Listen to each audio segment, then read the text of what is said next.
Hi friends, welcome to my channel Sunitha trends. ఈరోజు నేను మీకు జున్ను ఎలా తయారు చేసుకోవాలో చెప్తానండి. ఇది చాలా సింపుల్ బట్ చాలా టేస్టీగా ఉంటుందన్నమాట.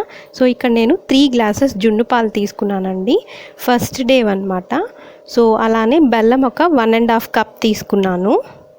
సో బెల్లాన్ని ఇలా మనం కొట్టుకొని కానీ లేకపోతే ఉండలుగా లేకుండా కానీ చేసి పెట్టుకోవాలి ముందరగానే. నెక్స్ట్ నేను ఒక పెద్ద పాత్ర తీసుకొని దాంట్లో ఒక 2 గ్లాసెస్ వాటర్ వేసుకొని స్టవ్ ఆన్ చేసి దాని మీద పెట్టుకున్నానండి.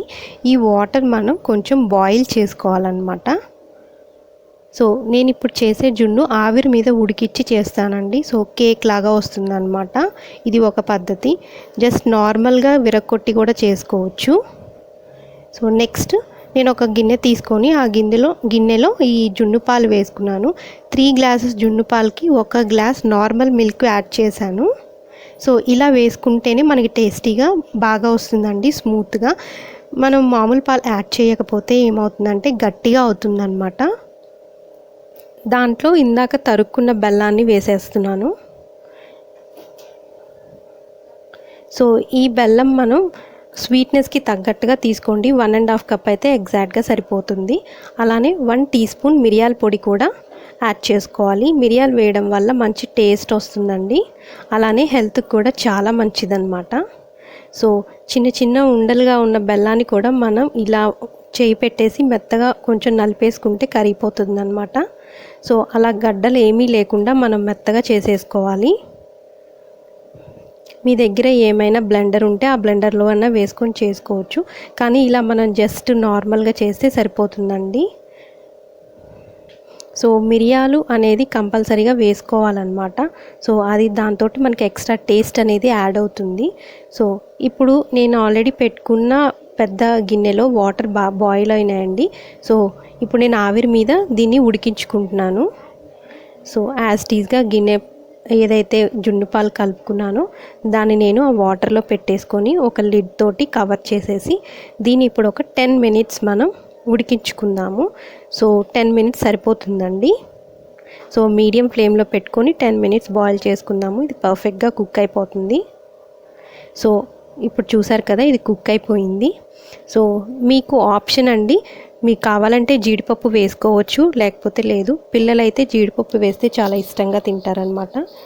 సో ఇలా జీడిపప్పు వేసేసుకొని ఇది ఉడికిందా లేదా అని మీకు కనుక ఏమైనా డౌట్ ఉంటే జస్ట్ ఒక స్పూన్ కానీ ఫోర్క్ కానీ ఏదైనా సరే తీసుకొని దాన్ని ఇలా గుచ్చి చూసారంటే మనకి ఏమీ అంటుకోకుండా పైకి వచ్చేస్తే కనుక అది పర్ఫెక్ట్గా ఉడికినట్టు.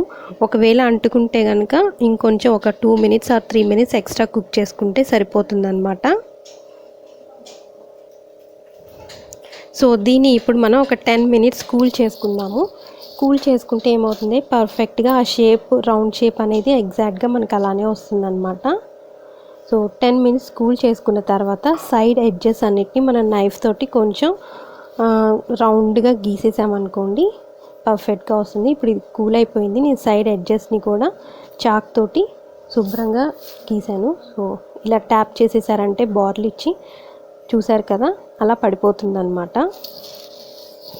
సో ఇది చాలా టేస్టీగా ఉంటుందండి, చాలా బాగుంటుంది.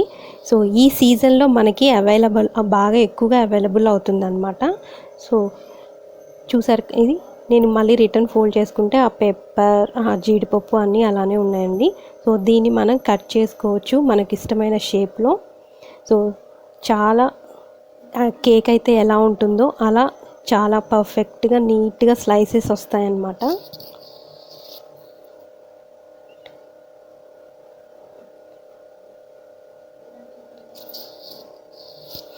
సో చూస్తున్నారు కదా, ఇలా మనకు నచ్చిన షేప్లో, మనకు నచ్చిన సైజులో ఇలా చిన్న స్లైసెస్గా చేసేసుకొని సర్వ్ చేసేసుకోవడమేనండి. చాలా బాగుంటుంది, చాలా టేస్టీగా ఉంటుంది. మీకు కనుక స్వీట్ కావాలి అని అనిపిస్తే ఇంకొంచెం ఎక్స్ట్రా బెల్లం యాడ్ చేసుకుంటే సరిపోతుంది. సో ఈ రెసిపీ చాలా టేస్టీగా ఉంటుందండి. మీకు కనుక ఖచ్చితంగా నచ్చినట్టయితే నా వీడియోని లైక్ చేయండి, కామెంట్ చేయండి. Thank you for watching my video.